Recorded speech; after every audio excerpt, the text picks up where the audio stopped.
otro lado, grábeme, mi querido don David, que Claudio X González, que usted ya conoce perfectamente, el hijo, el junior sexagenario, este personaje que ha habilitado una unidad de investigaciones especiales periodísticas, pues bueno, ha estado prácticamente ya no golpista, sino delirante en su golpismo, y está llevando a cabo una campaña con ayuda de sus medios de comunicación aliados, con sus políticos aliados, pues de golpeteo en contra del presidente López Obrador, pero tengo la impresión de que ya ha caído en el delirio.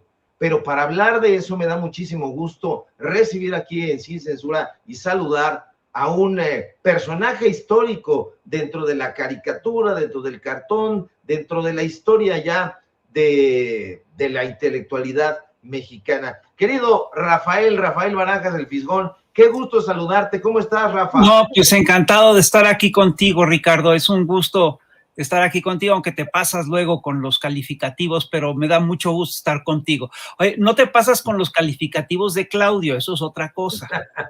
No, hombre, al contrario, esa es la realidad, mi querido Rafa. Por ahí estaba yo viendo el otro día algo de tu trabajo y me quedé muy emocionado. La verdad, estaba yo viendo ahí los trabajos que hiciste con el gran cronista de Portales y me estaba yo acordando de eso y dije, no, hombre, Rafa, histórico. Rafa, me da mucho gusto saludarte, pero ¿tú crees que se está pasando Claudio X González? Yo sé que es un personaje golpista, pero ya está cayendo en el delirio, en la injuria. ¿Tú cómo ves a Claudio X González, el Junior?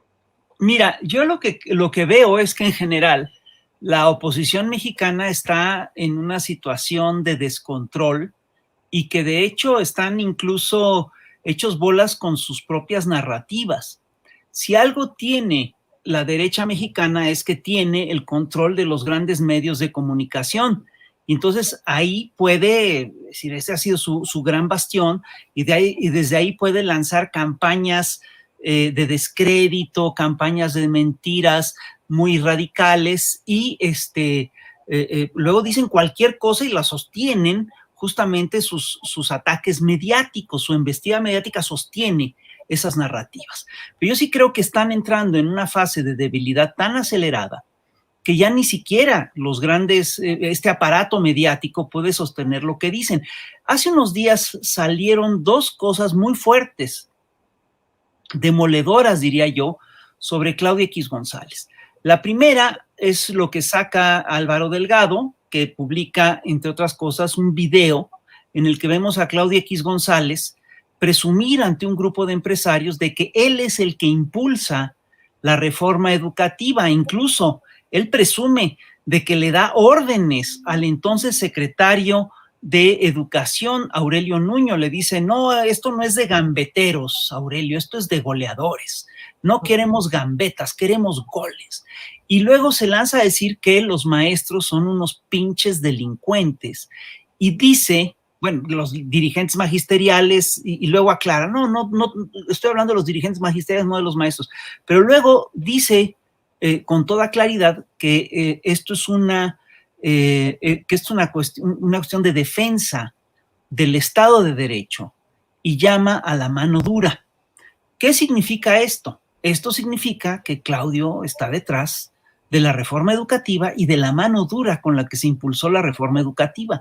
Esta mano dura implicó el encarcelamiento injusto de decenas de maestros y líderes magisteriales, e implicó también el caso de Nochixtlán, donde hubo varios muertos y más de 100 heridos, o cerca de 100 heridos. Es decir, perdón, lo que está diciendo ahí Claudio X González es muy grave. Está así, se está en privado, fíjate, pero es en privado, está en privado presumiendo de que él impulsa estas cosas. Y me llama poderosamente la atención que esto se combina con un reportaje que hace Contralínea, en el cual Nancy Flores denuncia, entre otras cosas, que Claudio X González recibe financiamiento de la USAID, que es un hecho, está documentadísimo, que es un organismo derivado de la CIA, ¿sí? Como el National Endowment for Democracy y todas estas cosas, y que también recibe dinero de su papá, X González Laporte, del señor Díaz Morodo, de varias empresas poderosas mexicanas, ¿no? Y que ese dinero se utiliza, entre otras cosas, para patrocinar amparos contra el Aeropuerto Internacional Felipe Ángeles, contra el Tren Maya y para hacer campañas de descrédito contra el gobierno. Es decir, perdón, esto pues, es una traición. Es decir, esto es muy grave. Es decir, todo lo que se dijo es muy grave. Y al lado de esto vemos una campaña, vemos también actuando a la Suprema Corte ya como un bastión del viejo régimen, ya como un aparato al servicio del viejo régimen y haciendo cosas que son verdaderamente insostenibles, ¿no? Entre otras cosas, echan abajo el Plan B, entre otras cosas, ordenan que se reúna una comisión de las cámaras para nombrar a la gente del INAI, es decir, toman toda una serie de medidas que son increíbles. Por ejemplo, también tenemos al juez Gómez Fierro diciendo que ahora sí van a parar la ley de la industria eléctrica. Es decir, es una Suprema Corte que está actuando no como uno de los tres poderes de la Unión, sino como si fuera el poder supremo de la Unión, queriéndole decir al Ejecutivo, queriéndole decir al Legislativo cómo debe de actuar. Y bueno, ahí, perdón, pero están totalmente fuera de lugar, cuanti más que se trata de una Suprema Corte que tiene un problema de credibilidad muy severo. Hay organismos, hay aparatos del Estado cuya fuerza reside estrictamente en su credibilidad. Es el caso de los medios. Si los medios no tienen credibilidad, no tienen fuerza. Si el poder judicial no tiene credibilidad o si su credibilidad está en juego, pues no es eficaz. Y esto es justamente lo que se está viendo. Y hemos visto un poder judicial que además de estas medidas de estas medidas contra los otros dos poderes, ha tomado una serie de medidas que son muy cuestionables. Ha soltado a narcotraficantes, además con algunas lógicas que son increíbles, ¿no? Por ejemplo, piden la liberación del Güero Palma en el lapso de 3 horas. ¿Cuándo habías visto tú que un juez ordenara la liberación de un capo que además ha sido peligroso y que mediáticamente es muy conocido, ¿no? En 3 horas. Es decir, esto es verdaderamente absurdo. Es una corte que, entre otras cosas, ha liberado las cuentas de Carlos Cárdenas Palomino, de Genaro García Luna. Es decir, es una corte que está tomando decisiones que son muy cuestionadas. Es la misma, digamos, es el mismo poder judicial que condena a Roxana Ruiz, una mujer que es violada y que después mata a su violador, la acusan por exceso de ¿cómo dijeron? ¿Cuál fue el término? Exceso de legítima defensa. A mí me pareció increíble, ¿no? Entonces, estamos ante todo este proceso. Hubo el otro día un acto frente a la Suprema Corte, ahí estuvo el gobernador de Veracruz, Cuitláhuac, ahí estuvieron otros compañeros, y en ese acto, además, fue un acto totalmente pacífico, pero sale después,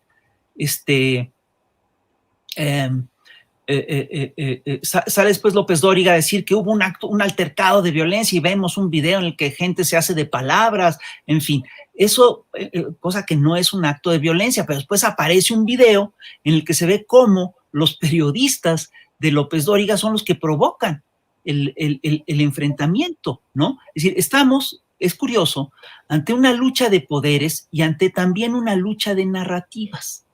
Y esta lucha de narrativas incluso abarca el caso del Estado de México, porque en el Estado de México ahorita, es decir, hemos visto las encuestas y todas las encuestas colocan a Delfina, la candidata de Morena, entre 15 y 20 y tantos, 22, 23 puntos arriba de su más cercana rival, que es Alejandra del Moral, ¿no? Pero en unos días, hace unos días empieza a salir la narrativa de que, Alejandra del Moral ahora sí ya alcanzó a Delfina, entonces puede dar un golpe. Y perdón, es también una batalla de narrativas, porque si tú revisas lo que está pasando en el Estado de México, no hay una sola encuesta que hable de que Delfina ya quedó abajo de Alejandra del Moral y que Alejandra del Moral le dio la vuelta. Es decir, que una candidata, que un candidato rebase o remonte de 15 a 20 puntos en cuestión de días, solo se explica porque ocurre un descalabro terrible, porque le encuentran vínculos con el con el crimen organizado, porque pasa algo muy grave. Esto no ha pasado. O bien ocurre cuando se quiere construir una narrativa para hacer fraude electoral. Y esto lo vimos claramente en el 2006, cuando de repente en las encuestas surge la encuesta esta GEAISA que dice, no, Felipe Calderón ya rebasó a López Obrador. Y esto fue la preparación del fraude del 2006. Entonces es muy interesante porque estamos ante una narrativa muy importante, ¿sí? Que busca, por parte de la oposición, que busca establecer la lógica de que estamos ante una dictadura. Bueno, además está el tema del caso del ferrocarril de Germán Larrea, ¿no? Que hay una negociación, hoy nos aclaran cómo está el asunto, ¿no?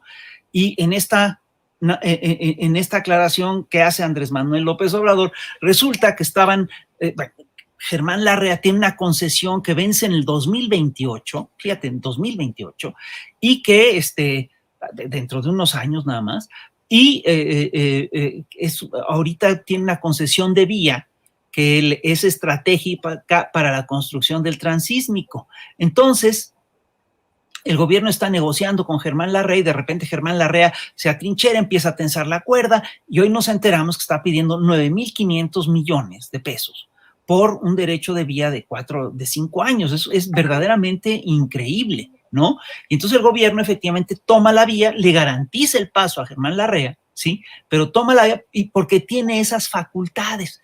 Entonces, claro, la narrativa del Reforma, la narrativa de estos diarios es un gobierno que expropia. Si expropian a Germán Larrea, mañana te expropiarán tu empresa, te expropiarán tu casa. Pero fíjate, son narrativas muy fuertes y el problema es que las narrativas que está estableciendo la oposición es una narrativa que está fundada en mentiras y la narrativa del otro lado es una narrativa que está fundada en hechos. Por ejemplo, acusan de violentos a la gente que se manifiesta frente a la Suprema Corte porque llevan ataúdes con los nombres de los jueces. Perdón, esto es muy común. Si la gente de la Cuarta Transformación se indignara cada vez que hace una cosa similar, la gente de la derecha, bueno, pues no cabríamos de la indignación, estaríamos todo el tiempo en llamas. Recibimos todo el tiempo amenazas de muerte, amenazas de todo tipo. Y estos señores ven eso, que es una forma de protesta muy común. Ve cómo están tratando, por ejemplo, los franceses a Macron, ¿no? Que lo queman su efigie, y pero fíjate, arman toda esta narrativa diciendo que esto es la 4T es violenta, es agresiva y tal, pero ponen de lado lo que yo te comentaba al principio. No han tocado el hecho de que detrás de la matanza de Nochistlán está Claudio X González. Y ahí sí hubo muertos de a de veras, ahí sí hubo heridos de a de veras, ¿sí? Y eso sí fue un acto de violencia brutal del Estado, impulsado por el actual dirigente de la oposición, ¿sí? Y ahí sí no dicen absolutamente nada. Es un régimen de hipocresía, es una lógica de hipocresía increíble, ¿sí? Y yo lo que digo es que lo que nosotros tenemos que hacer siempre es atenernos a la verdad.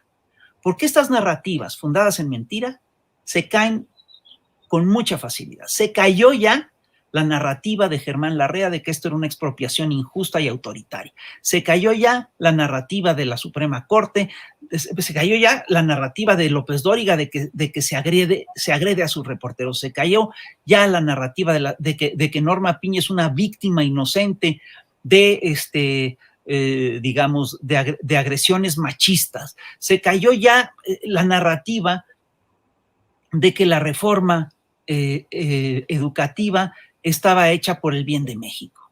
Perdón, es decir, es una guerra de narrativas. Lo único que los sostiene, que sostiene la narrativa de las derechas, es el enorme aparato mediático que sigue controlando Sí, pero ese también está entrando en una crisis profunda y es una crisis de credibilidad. Sin credibilidad, ese aparato mediático no funciona. Perdón, creo que me extendí, no sé tú qué opinas. No, no, no.